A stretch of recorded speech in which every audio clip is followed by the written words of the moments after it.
Hello and welcome to the American Experiment podcast. I am Kathryn Hinderrocker, and I'm here today with my own flesh and blood, John Hinderrocker. Welcome to the pod, Dad. I was going to say the resemblance of our names is entirely coincidental, but you kind of gave it away. You kind of blew that one, yeah. Well, let's start out with a couple big stories of the day, and then we'll get into the interview. We have David Zimmer and Representative Paul Novotny in the second half of the podcast. But to kick it off, it's Columbus Day this weekend. What did you do to celebrate, Dad? I parked for free last night in downtown St. Paul. I parked in one of those numbered spaces, and I went to the machine, and I got out my credit card, and there's a sensor apparently that saw I was standing there. And the message came out and said, this is a city holiday, so parking is free. Did it say which holiday? They did not say whether the city of St. Paul was celebrating Columbus Day or Indigenous Peoples Day. But between you and me, I suspect it's probably Indigenous Peoples Day. By the way, can I tell a story about that real quick? Yeah, that's what we're here for. My uncle, Jim Riddlesberger, was a professor of political science at North Texas State University in Denton, Texas. And he also served on the county board of supervisors, or whatever they call it, for that county. And it was the time period when Martin Luther King Day was becoming a holiday. When was that? 1970s sometime, when he's on the county board. And so there's a push to make Martin Luther King Day a county holiday. Now, the county board didn't really have a problem with that. It wasn't like a political thing, but it's expensive to give public sector employees another day off, right?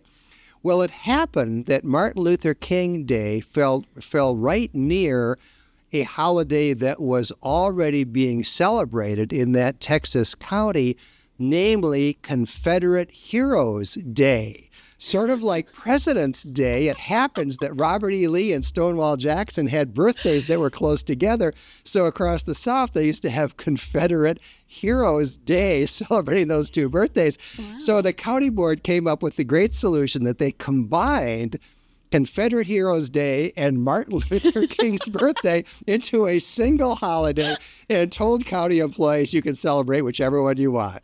And that's kind of where we are now with Columbus Day. Yeah, yes, that's very true. I've heard of companies doing like a floating holiday. So you can take it on Juneteenth if you want. You can take it on Columbus/Indigenous Peoples Day. Now, yeah, I mean, depending on who you are, you celebrate completely different holidays. It's just another way of the world.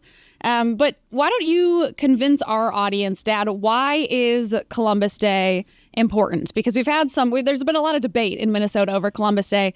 One of the top stories on the blog today is Happy Columbus Day, now return the statue. In 2020, a lot of people probably remember some activists gathered around the Capitol.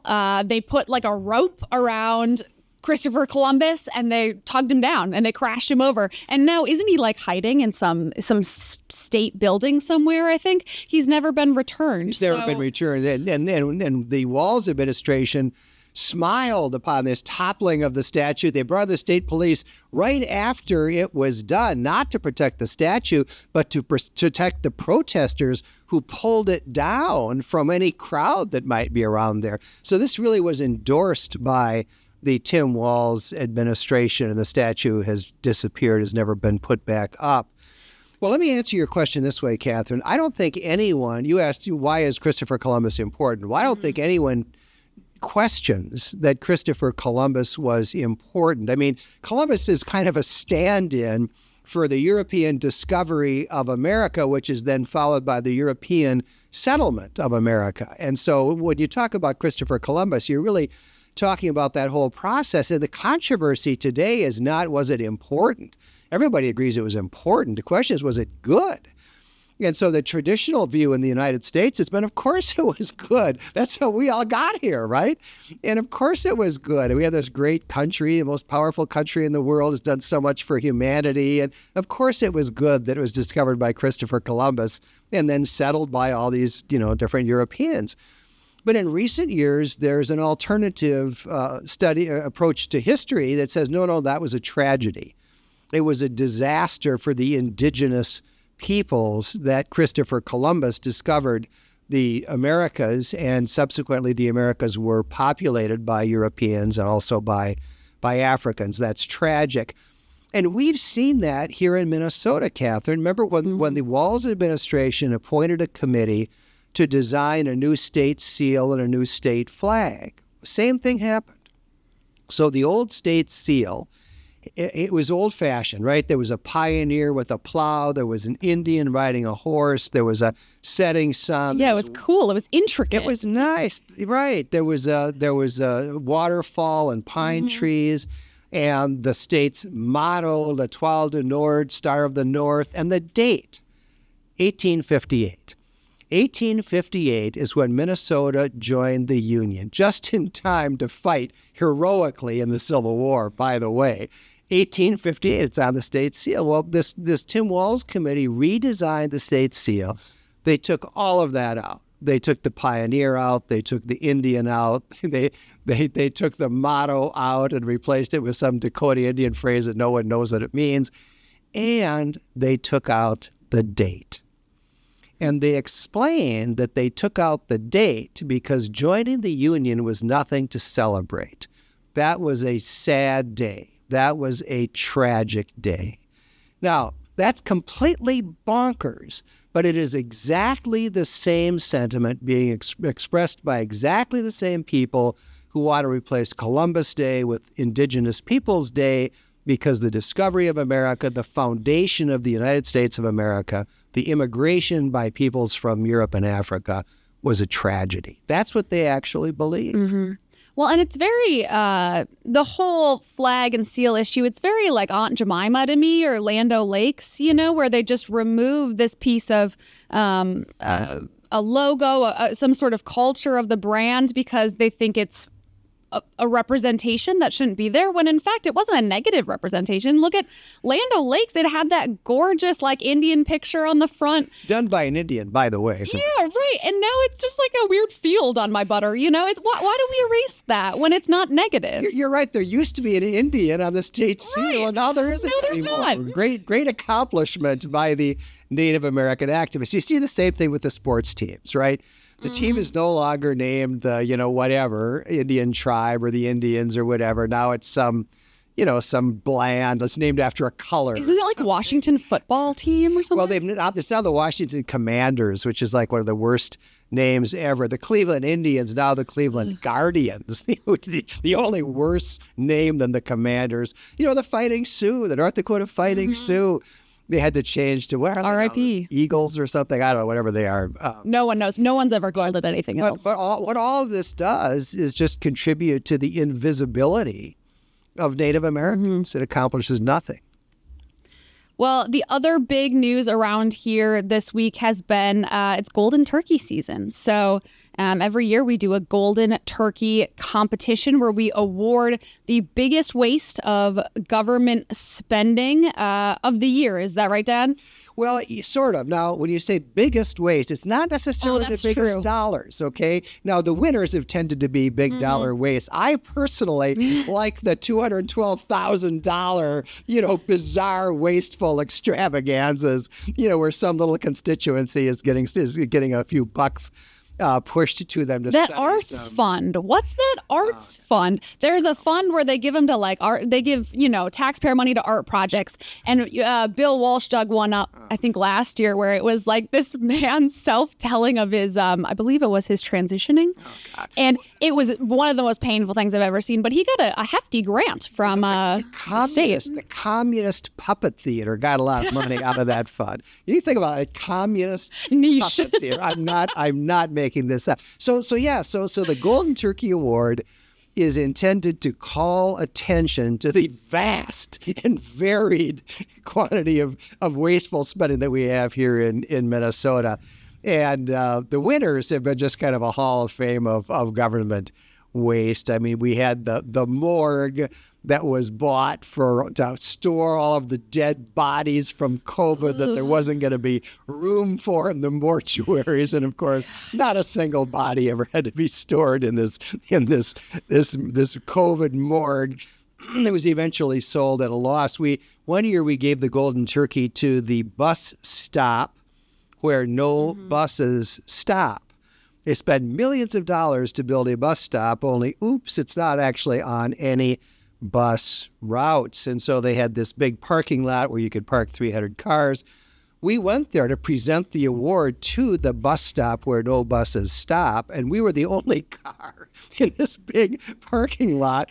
And so they're filming me, and I'm explaining that, why this bus stop won the award. Well, we're doing it. A police car pulled into the parking lot to check us out because the police officer, they'd never seen a car in that parking lot before. It's just suspicious activity. Another year, the winner of the Golden Turkey Award was a rest stop. It was Goose Creek, I think. Yeah, I think it's Goose Creek. On Highway 35 going north from the Twin Cities to Duluth. And this is a rest stop that is so nice, you won't even believe it. I mean, all of us are familiar with highway rest stops. They don't tend to be elegant. You just pray they might happen to be clean. That's usually functioning. Too much to expect. This is like the lobby of a really high-class, maybe Hyatt or Marriott hotel. I mean, it's beautiful. And the fixtures in the bathrooms are gorgeous. We went up there, and we did kind of a walk-around tour.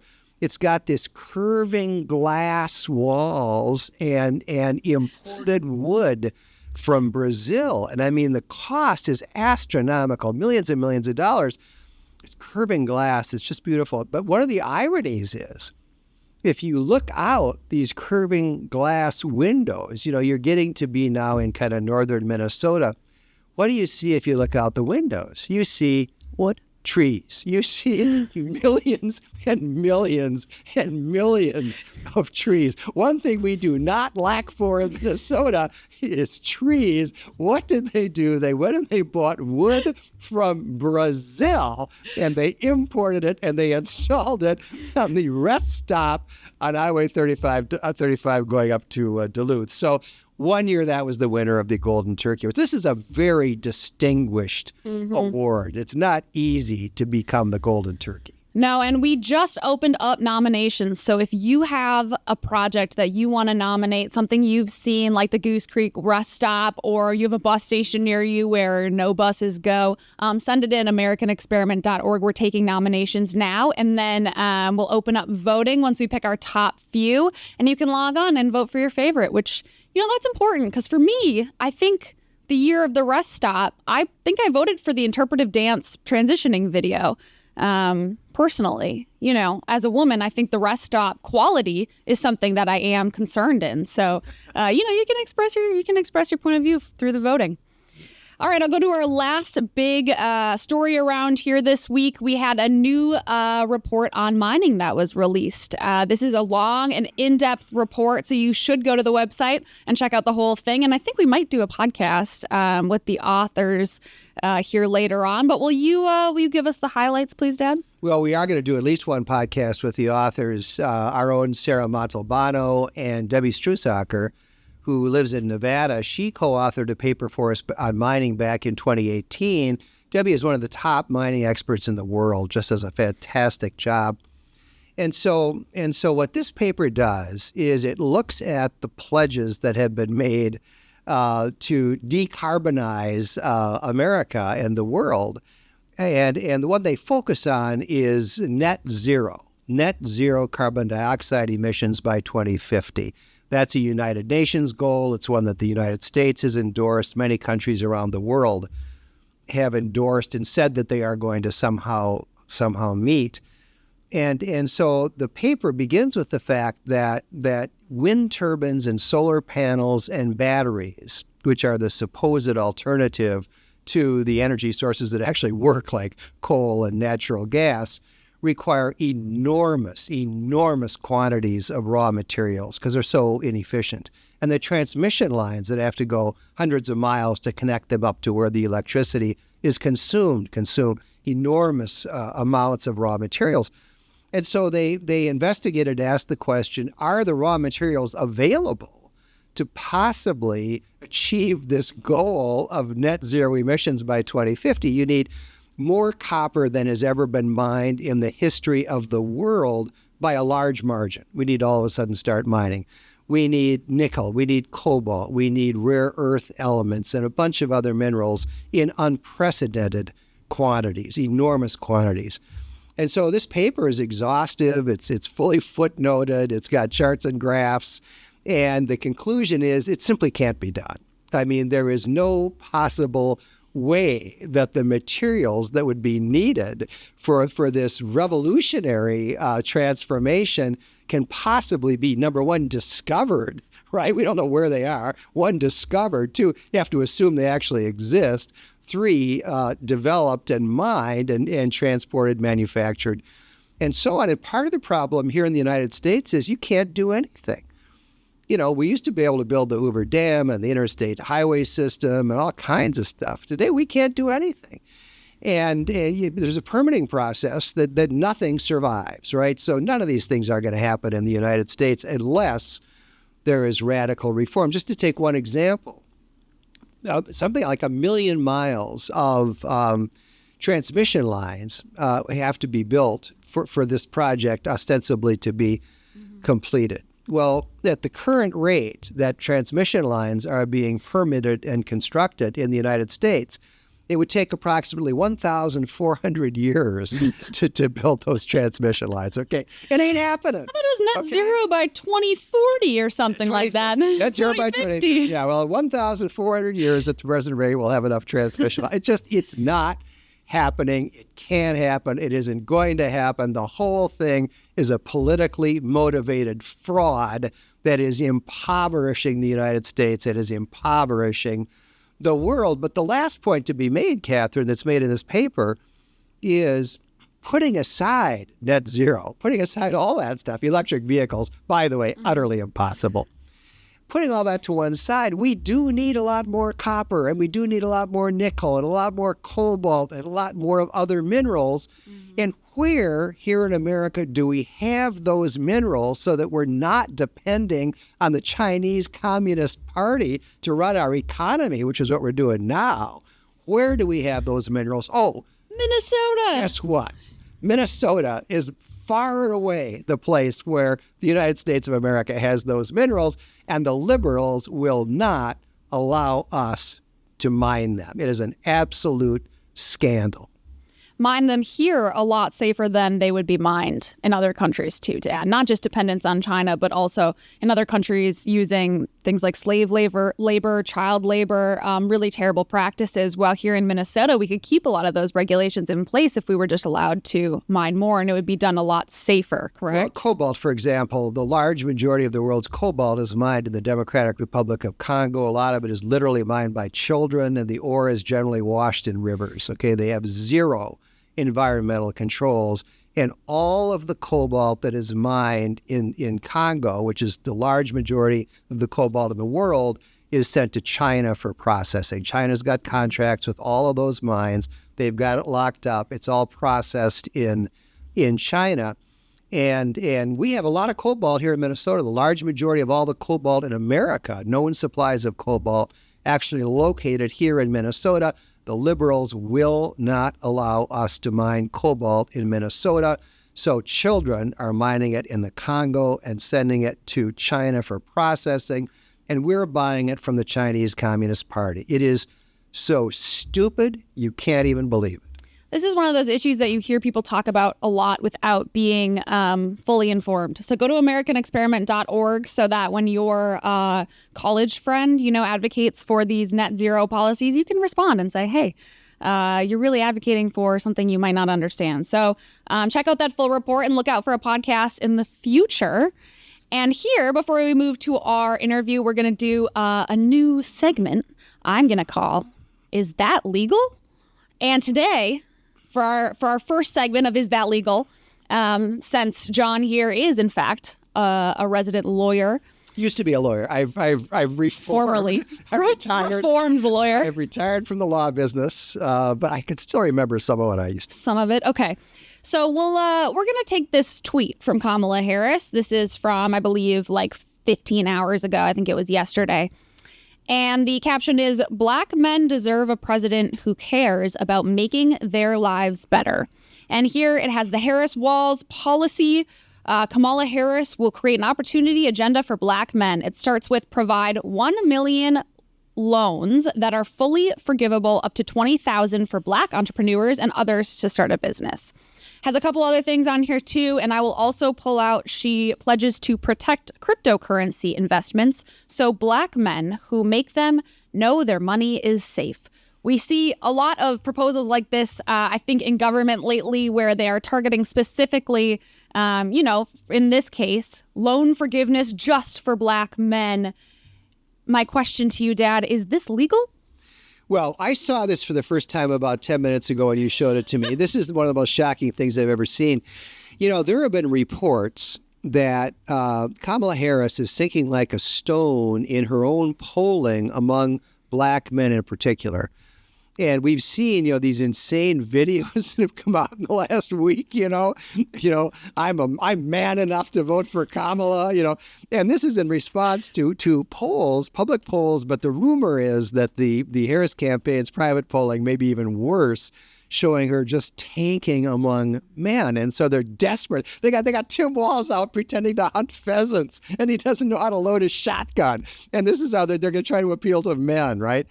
And it's so pathetic. But obviously what's going on here is that their polling is looking really grim, and this is a desperate 11th hour effort to appeal to some voters who have been rejecting their ticket. So your question, is it legal? So they're going to make 1 million loans fully forgivable up to $20,000, but only for Blacks. I have a side question. Why are they always calling them loans if they're fully forgivable? Well, a forgivable loan is a gift, okay? Yeah, why don't they just say we're going to send you a check for $20,000? They just wanted to not send. Well, I think so. Isn't that what this is? This is bribery for votes? Oh yeah, totally. Well, so there's I cannot even think of a theory on which that could be legal. A government program where you write $20,000 checks, but only to people of a particular race. So I'm sorry, the 14th Amendment, I think, pretty obviously makes that unconstitutional. Like I say, I can't even think of a theory in which they would try to defend that. But I think maybe my favorite one on this list is protect cryptocurrency investments so Black men who make them know their money is safe. Now, I don't know what percentage of cryptocurrency is bought by Black men. I'm guessing it's probably under 5%. I would lay money on that. Mm-hmm. And so the alleged connection between cryptocurrency and Black men is absurd on its face. But what's going on here? I mean, we're now going to have a government program to guarantee cryptocurrency? What the heck is that? I mean, the whole point of cryptocurrency, as I understand it, I don't understand it very well, is that it's not government fiat currency. I mean, I have no comprehension of what that could possibly be about. And then finally, this is just insulting. Legalize recreational marijuana and create opportunities for Black Americans to succeed in this new industry. Well, Kamala, I got news for you. The industry is not all that new. It's been around for quite a while, and there are already a fair number of Black men as well as other men participating in it. But how insulting is this, right? Oh, yeah, we know how to appeal to Black men. They're all a bunch of dopers, Let's legalize weed, right? This is what Black men care about. They don't care about jobs. They don't care about supporting their families. They don't care about starting businesses. They care about smoking weed. I mean, this is so insulting. I can't even believe it. So it's kind of got the trifecta. It is illegal, it is stupid, and it is insulting to the people whose votes they are trying to buy. I could not have put it better myself. I think what this came out of was if you watched Trump going on all of these different podcasts lately with prominent comedians, there was a recent guy who brought him on. I think his name's Andrew Schultz. And a little piece of kind of like political history for you. Do you remember when Hillary Clinton said that she carries around hot sauce in her purse? Oh, yeah. I believe that was on Charlemagne the God's podcast. The Breakfast Club, someone can look that up and see if I'm right. But he's the one who yesterday, before she released this, said, I was talking to a young Black man who said that interview with Andrew Schultz, that's going to turn some Black votes out for Trump. And then very quickly she came out with this. So it's interesting. I don't know the history of Charlemagne the God and why he has such sway with politicians. but he's made or broke campaigns in the past, and so maybe he's doing something here with Kamala Harris if she feels that she has to respond like this. Well, there's a reason why it's hard to get men to vote for Kamala Harris. It's hard to get them to vote for Democrats, period. And that problem, if you're a Democrat, is getting worse, not better. And it's for a couple of reasons. Number one, the Democrats are always attacking men, toxic masculinity. How many times have you heard that? Blaming men for everything. And two, the obsessions and preoccupations of the modern left, this whole trans thing, open borders, all the things that the Democrats stand for do nothing. They do nothing for men, and especially they do nothing for men who are trying to earn a living and support a family. And the message that Donald Trump and J.D. Vance are transmitting, it appeals to men, not because they're pandering, not because they're discriminating, but because the policies that they advocate really will help to make men's lives better and their families' lives better. And I think these desperate measures of sending Tim Walz out to pretend to hunt pheasants and all this nonsense that they're doing is not going to stem the tide. I completely agree. Dad, this has been delightful. Thank you for joining us on the podcast today. Always a pleasure. We're going to throw it over to our interview now with David Zimmer, our policy fellow specializing in crime and public safety, and Representative Paul Novotny. American Experiment is supported by thousands of individuals like you. To join the movement, go to www.americanexperiment.org and click the yellow donate button. From all of us here, thank you. I'm David Zimmer, the Public Safety Policy Fellow with Center of the American Experiment, and joining me today is Representative Paul Novotny of the Minnesota House, representing the Northwest metro area, Elk River and surrounding areas. Elk River, Nowthen, Otsego, and Oak Grove. There you go. Well, perfect. Well, welcome, Representative Novotny. Doing a little research, I see that we have very similar backgrounds. We both served 33 years in local law enforcement with sheriff's offices in the metro area, you with Sherburne, me with Hennepin. So what led you, after 33 years in law enforcement, what led you to running for a House seat in the Minnesota legislature? Well, thanks for having me here, Dave. Going back to the experience, I always thought it was amazing. We had so many people that we worked with together, but I never had a chance to run into you, so many of your partners at Hennepin County when I was in investigations that I worked with. But it's just the different circles. We were close, but never overlapped. As I was coming to my 55th birthday and that standard retirement age for law enforcement, I had been advised that the then serving legislator Nick Zerwas was going to be stepping down midterm, and it was going to be a sudden election that we were going to have to find someone to run for. And they knew that I was scheduled to retire in May of 2020, and Nick had always been a really strong voice for public safety. So many of his family members are in law enforcement, still in law enforcement, and I just thought that Nick had been the voice for public safety and public safety workers. And after talking it over with my family and my wife, decided to take the jump. And it was weird for me. I'd always been trying to be anonymous, keep your name out of the paper, not do anything, keep your number out of the phone book, the whole shebang back in the day. And then I'm printing 4x8 signs and putting my address on them. So it was quite a change for me. I'm still kind of a sit in the back of the church kind of guy, but do what I can, and if need be, appear on podcast, even though it's uncomfortable. There you go. Well, we appreciate you being here. I would agree with you. I think it's kind of counterculture to most cops, the way they operate. The last thing they would ever think you would of. Understand this. When I was an investigator, I had you were always at the scenes of something where the press would be, and I had a collage on my back wall of pictures of me with my back to the press because he never wanted to have my face on the camera. So it was... Well, thank you for representing us, and congratulations is in order. I understand that this summer you were honored by the Minnesota Police and Peace Officers Association as the Minnesota House Legislator of the Year. Tell us about that award and what that means to you.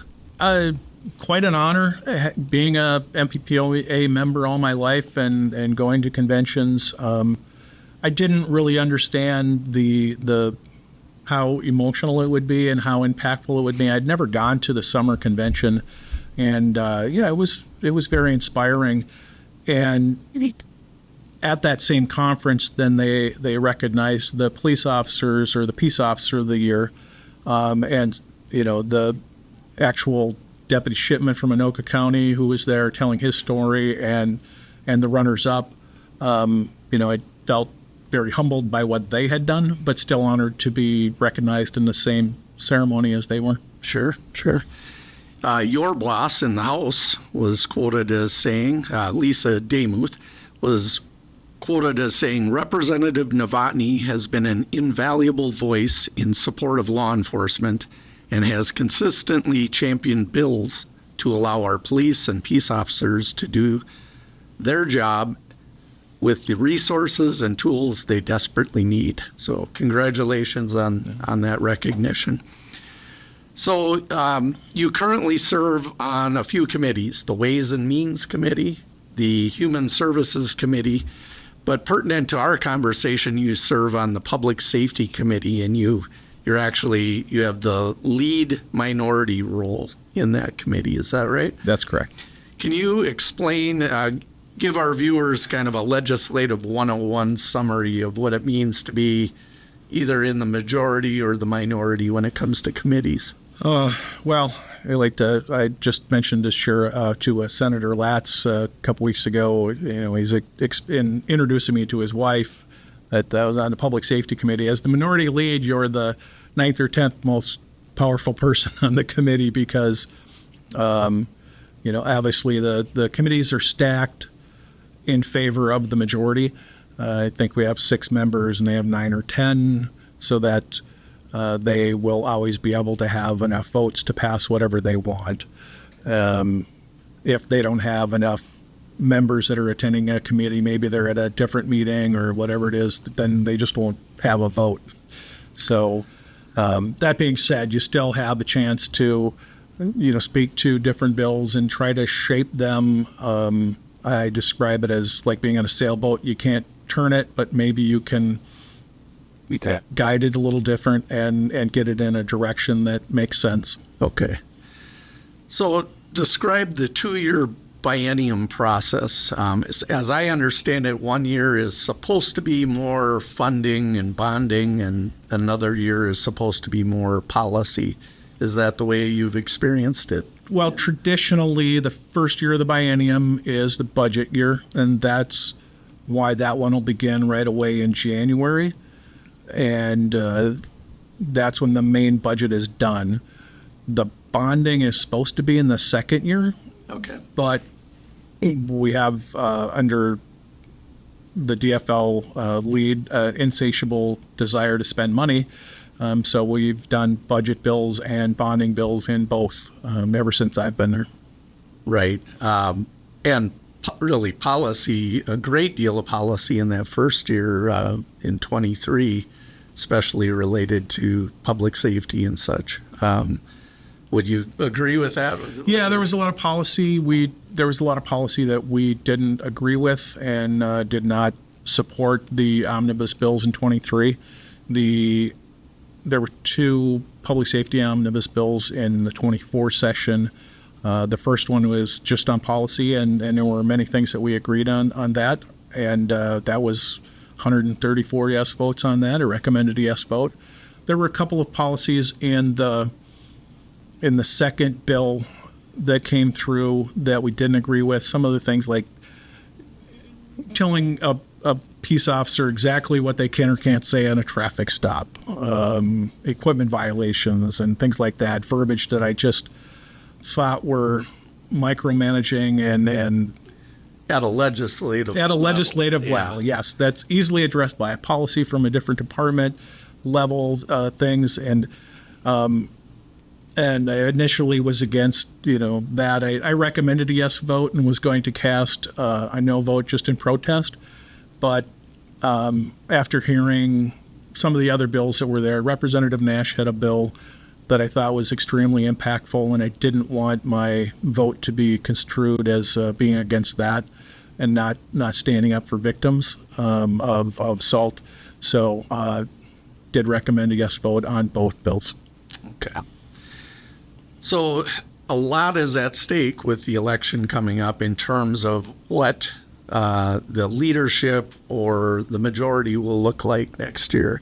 So for public safety, depending on how the election goes, can you kind of give us two paths or two ideas of what the public safety priorities might look like next year, depending on if you're in the majority or the minority? Depending on, if we get the majority, obviously I hope to get the gavel so we can do some good work and try to roll back some things. Common sense things that I think are simple to think about. We've got the MRRA coming up that didn't include anything like crimes of violence. So we're going to have someone that's maybe already been sentenced, and they're going to serve half their term. Other things we don't like about MRRA is that there's no penalty for misbehavior or, violating the conditions or committing another crime. Once you get the credit, no matter what you do, it can't be taken away from you, which is unbelievable. MRRA, that's an acronym for putting you on the spot? It basically takes the sentencing in custody from 2/3 to half. To half, right. And like I said, Minnesota is already one of the lowest incarceration rate states in the nation. Yep. We used to have more of a focus on probation, but in the last in the 23 legislatures, and one of the things we disagreed with was changing that probation to put caps on it. So even if you had agreed to take a long probation against a short penalty 10 years ago, and you said, well, give me a low incarceration, I'll take a long probation to keep me on the straight and narrow. Right. No matter what the circumstances was, we automatically capped that. And some of it were for egregious crimes, and we just think that crimes of violence and things should be included under the old statutes, and you shouldn't serve half your term. Right.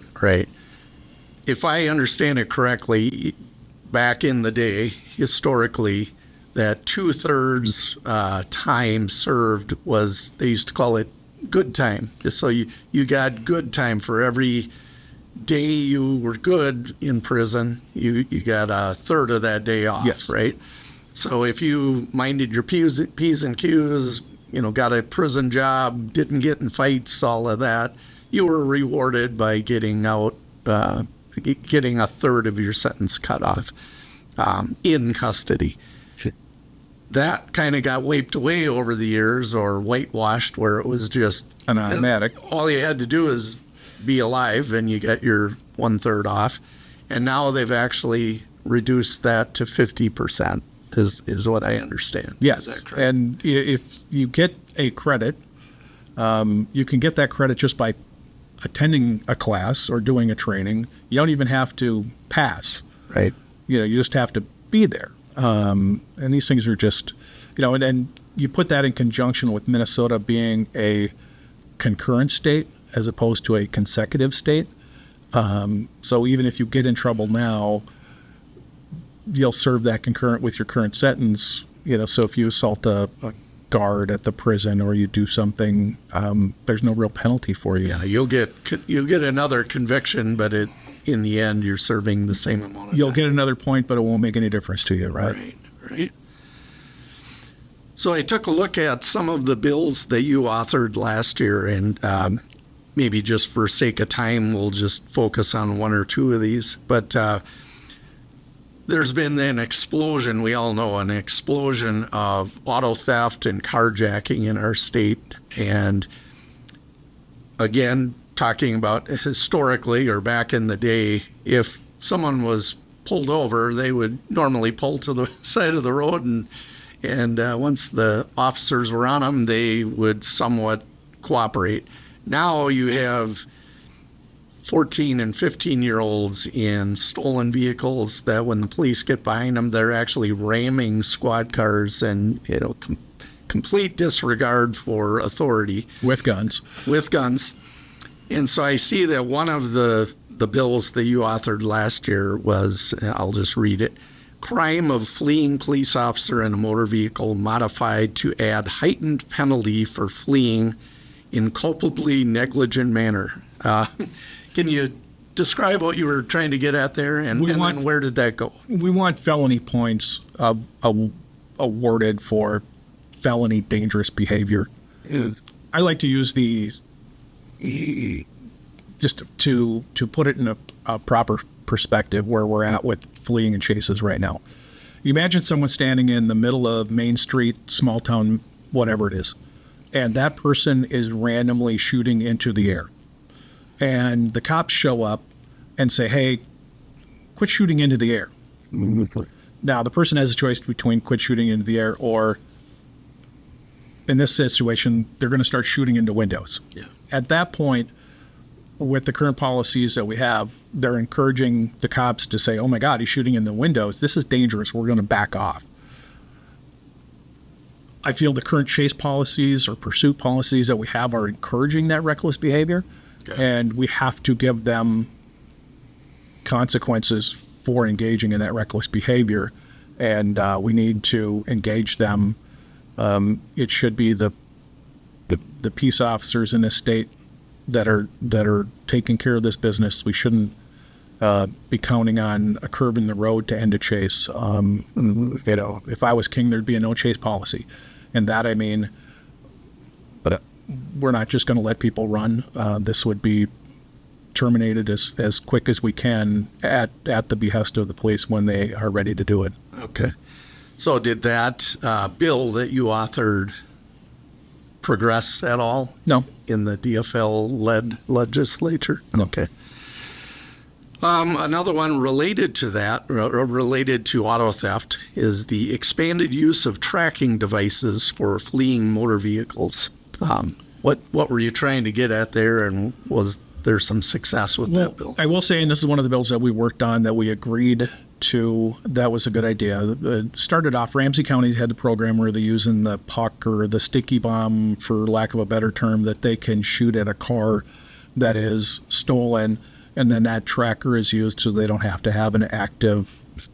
So it's a GPS tracker. A GPS tracker gets put on the cars. Yep. Part of the agreement and legislation that was passed is that that if the car's stolen, that they can just put that on without having specific written permission from the owners of the vehicle. The fact that they're reporting it stolen is enough for them to place it. So there was a prohibition against police. Well, here's something I didn't agree with it to start with. Court-wise, if it's a stolen car, it's evidence. Right. You don't need a search warrant to seize evidence. Right. If it's fleeing, that car is evidence. That car is also subject to forfeiture. Right. We don't need a search warrant to forfeit a car. By coming up with the language that we did, specifically exempted fleeing cars, not, limiting it to just stolen cars, not a car that is fleeing, that created, case law in that. And I disagree with it.